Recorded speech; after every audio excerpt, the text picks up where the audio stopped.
Graça e paz, amados irmãos. Estamos aqui, para rever, o nosso estudo que foi dado ontem ali no templo, né? Eu achei que o vídeo ficou não muito bom, né? E por isso eu decidi fazer novamente, aqui o mesmo estudo que foi dado ontem, né? E vamos então estudar hoje, sobre as dificuldades que nós encontramos nas escrituras sagradas, e que é importante que a gente entenda e compreenda, essas dificuldades. Certamente, quando nós estudamos a Bíblia, nós vamos sempre defrontar com algumas passagens difíceis, né? Mas apesar da dificuldade que nós encontramos em algumas passagens, isto não quer dizer que a nossa fé vai ser abalada, né? Se a gente está diante de uma bibliologia correta, não vai ter nenhuma dificuldade. Então, quando algum ensino bíblico, gera alguma dificuldade, seja dúvida pessoal ou por questionamentos externos, por descrentes, céticos, críticos, filosofia ou educação secular, o que a gente precisa fazer mesmo? Depositar nossa fé na inspiração, na infalibilidade, na inerrância e unidade, da palavra de Deus. É muito importante que a gente deposite a nossa fé assim. E quando nós estudamos a Bíblia, a primeira coisa que a gente tem que observar são as dificuldades científicas, que existem. Então, a primeira coisa que a gente tem que fazer nessa dificuldade científica é entender o que é uma prova científica, Então, a prova científica é aquilo que é provado cabalmente, depois de muitos estudos, pesquisas. Então, a ciência chega a uma conclusão final e diz que é assim, que é daquela forma, que foi comprovado, Por exemplo, um tempo na história dizia que o Sol não era o centro do universo, era a Terra. Depois a ciência provou que o Sol é o centro, do universo. E tantas coisas, que são provadas cientificamente, na área da medicina, na tecnologia, muita coisa, que já é provado, matematicamente provado. Então, a cientista trabalha com provas, assim. E é assim que a ciência trabalha. A outra coisa que a gente tem que estar atento à questão da ciência é saber que a arqueologia apoia fatos históricos e bíblicos, Então a arqueologia, que é essa ciência, que trabalha com pesquisas antigas, tem comprovado muitos fatos históricos, muita coisa descoberta. A cidade de Jericó, que foi destruída, Então vocês podem entrar aí, tem muitos documentos sobre isso, sobre a arqueologia e a Bíblia. Muitos documentos. Então a arqueologia cada dia vem provando, os aspectos históricos do Antigo Testamento, aqueles acontecimentos ali narrados na Bíblia. E a arqueologia vem provando muita coisa, de formas que a ciência e a fé hoje até têm caminhado até junto, dado provas, claras, sobre a questão. E outra coisa que nós estudamos, a questão das dificuldades, científicas, é preciso lembrar que Deus está acima das leis naturais criadas, Então, tudo que nós temos de conhecimento das coisas que foram criadas, elas são ínfimas diante do Criador. Deus está muito acima de tudo que nós sabemos a respeito daquilo que está aí aos nossos olhos, que foram criados. Deus é um ser transcendental, que está acima de todas as coisas. Então, quando nós estudamos ciência e as coisas da fé, então nós não podemos misturar. Deus está acima de tudo, tudo que a gente tem de racionalismo, de compreensão do homem. Né? Deus está acima de tudo. A outra coisa que nós precisamos entender, em segundo lugar, são as dificuldades morais, né, que nós nos deparamos com elas. Por exemplo, quando a gente vem aqui em Josué, no capítulo 6, vocês podem abrir aí em Josué no capítulo 6, o verso 21. Aqui diz um texto assim, um texto bem duro, né, difícil, de pouca compreensão. Aqui diz assim, ó, são dificuldades morais. Ó. Tudo quanto na cidade havia destruíram totalmente ao fio de espada. Tanto homens como mulheres, tanto meninos como velhos, também bois, ovelhas e jumentos. Aqui foi na destruição de Jericó, né? Aqui a ordem foi destruir tudo, aqui diz aqui, ó. Tudo foi passado pela espada. Homens, mulheres, meninos como velhos. Então quando a gente lê esse texto aqui, parece um absurdo. Aí o ímpio, né, o cético, o incrédulo, pega um texto desse aqui e fala assim, mas que Deus é este? Como é que Deus manda matar homens, mulheres, crianças, velhos, manda matar tudo? Que Deus é esse? Então tem muitos textos igual a esse aqui, que é difícil da gente compreender. Então Josué 6:21, se você não tiver uma compreensão clara do porquê disso aqui, você deixa até de ser crente, né? Diante de uma ordem expressa de Deus, né? De destruição tudo. Mas aí surge a pergunta que a gente precisa fazer para entender esse versículo aqui, Josué 6:21, dessa ordem de destruir a cidade de Jericó dessa forma. Por que que Deus deu essa ordem?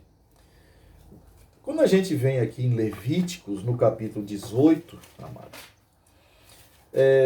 mostra, né, que os habitantes aqui da Palestina, desse tempo aqui, dessa invasão, né, dessa tomada aqui desses povos, Levítico 18, verso 19 a 26, mostra que os habitantes aqui não eram inocentes, não.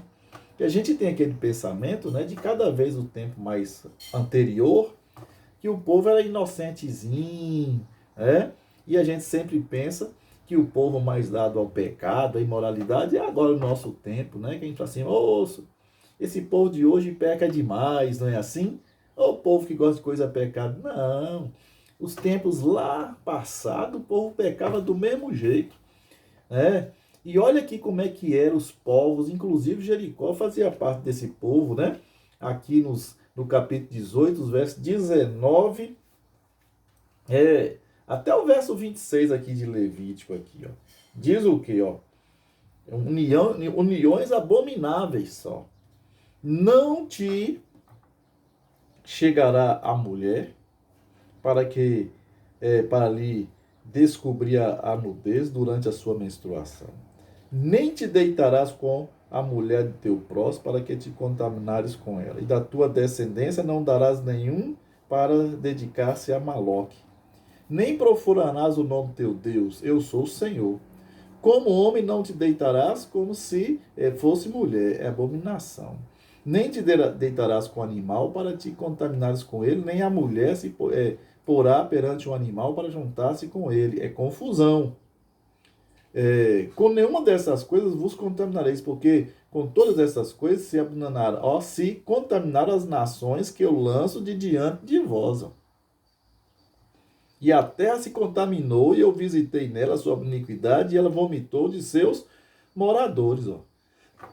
Então, o verso 24 está dizendo que todas as cidades que Israel vai agir, vai passar por elas, vai tomar, vai guerrear, todas elas estão contaminadas com essa situação aqui, ó. Tá vendo? Homem com homem, mulher com mulher, relação até com animal, entendendo? Olha como é que eram os povos aqui. E a ordem aqui era para o povo de Deus não se contaminar com essas práticas. Daqui do texto. Então, Jericó, né, que eram os povos ali, na época, não era inocente. Em Gênesis, no capítulo 15, se os irmãos forem observar, amados, aqui, ó, vocês vão observar que Deus deu tempo para que essas gerações se arrependessem. Mas, no entanto, elas não se arrependeram. Está aqui no capítulo 15, versículo 16. Na quarta geração,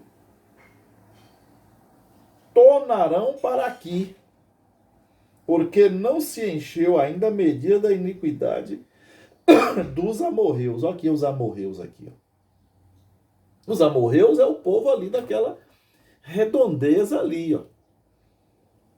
Quer ver? Vamos voltar aqui. Lembra dessa palavra dos amorreus aqui, que Deus deu a oportunidade de 4 gerações para eles se arrepender. Aí voltando aqui para Josué, no capítulo 2, verso 8, né, a 10, ó, diz o quê? Antes que os espias se deitassem, foi ela ter com eles ao eirado, e lhes disse: bem sei que o Senhor vos deu esta terra, e que o pavor que infundes caiu sobre nós, e que todos os moradores da terra estão desmaiados. Porque temos ouvido que o Senhor secou as águas do Mar Vermelho diante de vós, quando saís do Egito, e também o que fizeste aos aos amorreus aqui, ó, Seom e Og, que estavam além de Jordão, os quais destruístes. Olha os amorreus aqui, lá de Gênesis 2. Que dá a impressão que é outro grupo, de outras pessoas, outros povos, mas são os mesmos. E aqui, esta história é de Raabe. É a história de Raabe. E Raabe está contando, ó, que desde os amorreus, quando ele sai do Egito, né, como Deus agiu ali, né, nesse povo amorreu pecaminoso, já é contaminado pelo pecado. Aí surge então a pergunta: Israel rodeou Jericó por 7 dias. E quantas pessoas creram no Deus, né, que estava agindo nessas cidades? Só Raabe creu, só ela arrependeu, e só Raabe foi salva com a sua família. Mas aqui Raabe está contando aqui a história desde que saiu do Egito, quer dizer, Raabe sabia do que Deus havia feito, né, com o povo tirando do Egito.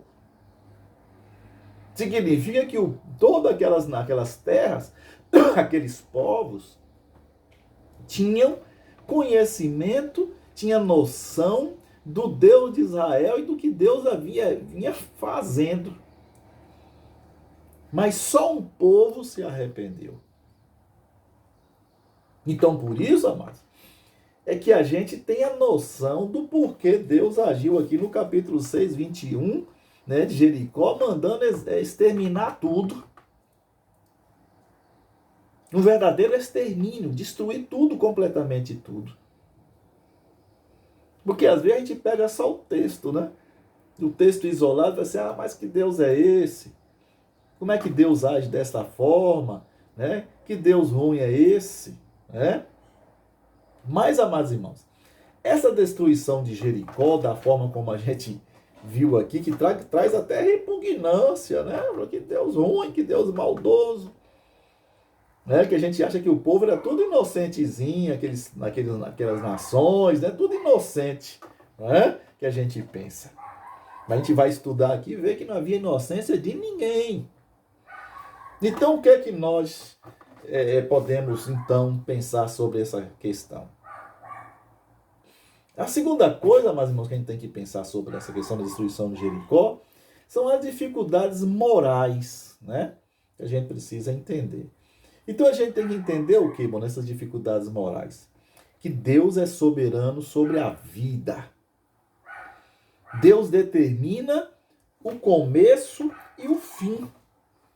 Então, aqui em Deuteronômio, no capítulo 32, a gente vai ver isso, né? No verso 39. Deus é que determina o início e o fim de todas as coisas. Olha o que está escrito aqui, ó. 32, 39 de Deuteronômio. Diz assim, ó, vede agora que eu sou, eu somente, e mais nenhum Deus além de mim. Eu mato e eu faço viver. Eu firo e eu saro. E não há quem possa livrar alguém da minha mão. Deus é soberano sobre a vida.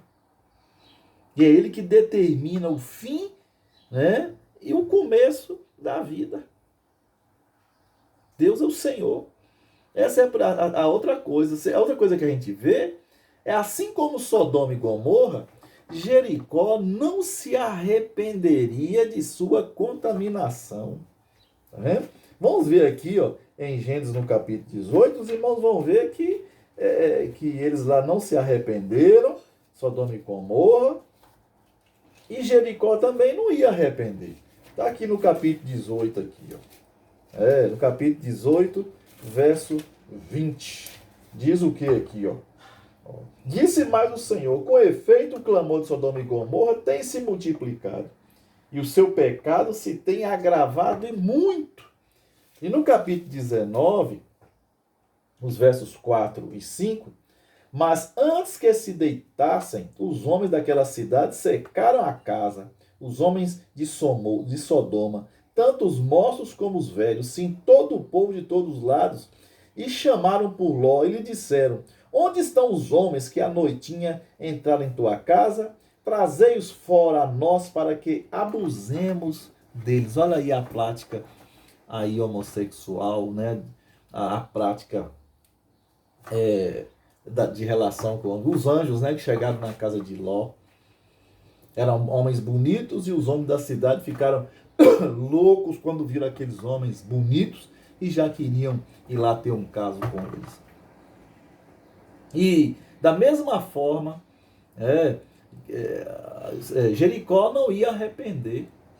Só arrependeu Raabe. Lembre que Raabe era quem? Ela era uma prostituta. Era uma mulher também acostumada com as práticas pecaminosas daqueles povos ali. Dessa sujeira toda. Raabe estava envolvida com aquilo. E assim como Deus decidiu salvar Raabe, que estava no mesmo contexto, Deus salvaria também a cidade de Jericó. Mas por que Deus condenou todo mundo? Porque Deus, na sua onisciência, já sabia que aquele povo não ia arrepender de nada e que aquilo era só podridão, podridão e mais podridão. Carne podre tem que jogar fora. Então são cidades que não tinha mais retorno. Então, amados irmãos, quando a gente pensa nesse texto aqui de Josué capítulo 6, verso 21, e essa ação dos soldados de Israel, então a gente não pode esquecer que Josué e o seu exército sempre agiram conforme a ordem do justo juiz, Deus Yahvé. Sempre agiu assim, para executar juízo sobre os pecados. Então, amados irmãos, segunda coisa nessa questão aqui, das dificuldades morais, que a gente tem dificuldade de entender, como esse texto aqui de Josué 6:21, que nós acabamos de explicar que aquele povo não era tão inocente assim, como é que Deus age em relação à guerra. Devido ao pecado, a paz somente é estabelecida mediante o combate ao mal, Sempre foi assim e vai ser. A paz, ela depende de combate ao mal. E Deus nunca conduziu uma guerra por motivos e métodos errados. Deus nunca fez assim. E nessa questão de métodos errados, é a questão da ética, a questão da moral, né? A questão da ética em ação, em guerra. A guerra você não pode chegar lá e fazer da forma como você achar que tá bom. Existe a ética nessa questão de ação, de combate, de guerra. Deus, certa vez, não aprovou algumas guerras lideradas pelo próprio rei Davi. Quer ver? Vamos dar uma olhada aqui em Crônicas.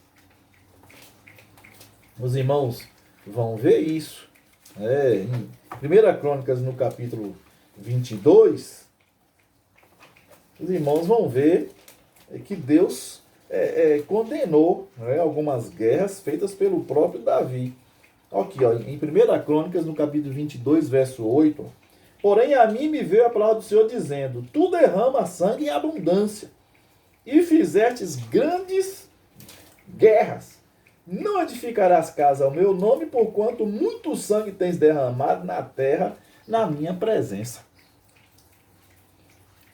Que Deus, não era Deus que ordenava as guerras? A gente sempre leu na Bíblia que os reis pediam autorização de Deus para entrar numa guerra. Por que Deus agora fala isso com Davi? Porque Davi exacerbava. Davi passava dos limites. Davi fazia o que Deus mandava e o que não mandava. Ia mais. E nas guerras, Davi matava tanta gente, e quando Davi disse que ia construir uma casa, um templo, Deus falou que não, que ele tinha matado gente demais. Até Deus percebeu os abusos de Davi na guerra, na questão da ética da guerra. Então, essa proibição de de Davi construir a terra, foi uma punição por causa dos desmandos de Davi nessa questão aqui. Então, quando Israel pelejava, o nome de Deus era levado à frente para que os inimigos o temessem. Então, as ações da guerra, havia santidade ali. As guerras eram para ser realizadas de conformidade com os limites e as ações de Deus. Quando o nome de Deus era levado à frente, significa que havia uma possibilidade de mudança de planos. Se aquele povo que fosse atacado arrependesse, voltasse atrás, temesse o nome de Deus, então muita coisa poderiam ser alteradas ali. Então, parece que Davi não dava muita chance para que houvesse arrependimento e houvesse uma alteração de ação de guerra. Parece que Davi não dava guerra, não dava chance. Quando ele ia mesmo para resolver o negócio e sem dar chance para ninguém. Então, quando Deus vai à frente da guerra, é porque Deus está dando também oportunidade. Então, Deus usava a guerra para punir tanto o pecado dos povos, como o do seu próprio povo Israel. Então, os inimigos, por sua arrogância e falta de temor, não se arrependiam e tentavam resistir a Deus. Então, muitas vezes, até o povo de Israel era punido, por guerras.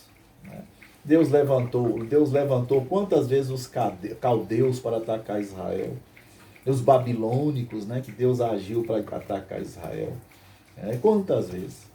Então Deus, por que Deus autorizava os inimigos para atacar Israel? Quando o povo estava em pecado. Nos anos 70, o general Tito atacou lá Israel e foi uma carnificina. A história diz que até as mães comiam os próprios filhos por causa da fome, depois da ação do general Tito ali em Israel. Então Deus, ele agiu em guerra para punir o pecado dos povos inimigos, mas Deus também agiu da mesma forma em guerra dos inimigos para atacar aqui Israel, quando eles não estava andando de conformidade com Deus. Então Deus é um justo juiz, né? E ele usa a guerra, às vezes, para isso. Então, amados irmãos, a Bíblia também, em terceiro lugar, que nós vimos a questão moral, né? Aqui da ação de Deus. E vamos ver algumas discrepâncias, né? Que tem na Bíblia e que a gente precisa prestar muita atenção. Uma das discrepâncias que tem na Bíblia, amados, está aqui em relação aos anjos ali após, né, a morte e a ressurreição de Jesus. Aqui em João, no capítulo 12, não, capítulo 20, né, verso 12, o Evangelho de João, no capítulo 20, versículo 12, João lhe diz que haviam dois anjos. E João diz que haviam dois anjos. Olha aí, ó, capítulo 20, verso 12. E viu dois anjos vestidos de branco. Mateus, do capítulo 28, em Mateus, no capítulo 28, Mateus diz que havia apenas um anjo. Mateus 28, deixa eu chegar aqui no texto, 28, 5.